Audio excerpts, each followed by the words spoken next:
Chris? MVP. I don't think that's my students reading you MVP. That's for you. Yeah. Everywhere you go, do you get started off with MVP? Do you hear those chants? Every now and then. It's good to take a trip down memory lane every now and then.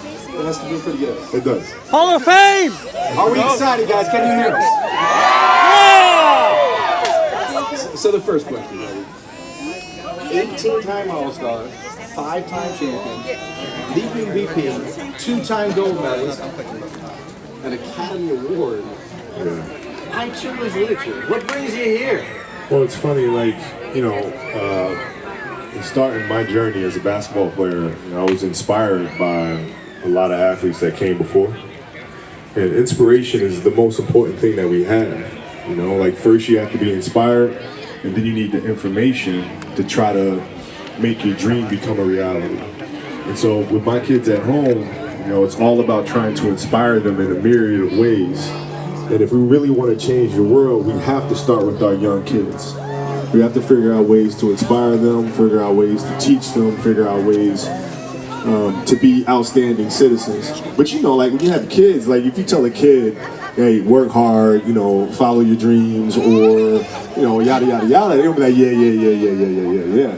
Right? So how do we teach them in something that they love? In this case, it's sports. Because sports is the greatest metaphor we have for life. So through sport, we can teach our kids and our next generation how to be outstanding citizens.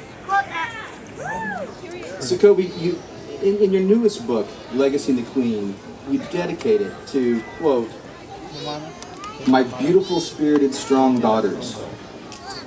What was their impact on this? Were they part of the creative process? Did you read this to them? Yeah, they're part of the creative process. Like from the very beginning of coming up with the ideas, I always sit at home and I'll kick around different ideas, different story concepts, or different lines and things like that. And there's been a lot of times when my daughters say, "Dad, no, don't say that. That's absolutely 100% corny. Do not say no. That's a bad plot line," or whatever the case may be. And I tend to bounce things off of them pretty often. And even more than that, it's like looking at them as children and some of the challenges that they may be facing. And as a parent, like you keep encouraging your kids, and after a while they tune you out. So how can I create stories that they can then learn from on their own, so it doesn't feel like my wife and I are just constantly preaching to them? And with Legacy, this book, it's set in a world where tennis matters. Yeah. We all know you for your basketball career, but it sounds like you're quite the tennis player as well too. So tell us about it. Why you chose tennis? Well, I play tennis. I don't play very well, but I like playing. But I wanted to create a story like the Wizard Art series. Dealing with basketball is dealing with a group of athletes, and when a group of athletes, the most important thing to have is empathy and compassion. And they had to get to that place through their own fears, through their own journey.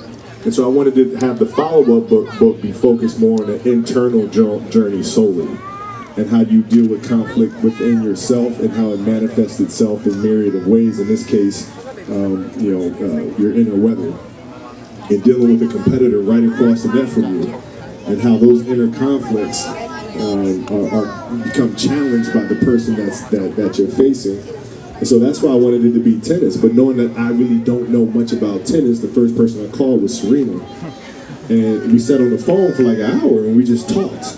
We talked about technique, we talked about practice, we talked about the emotional struggles of being a young athlete from the age of 8, 9, 10, all the way up to now being one of the greatest athletes we've ever seen.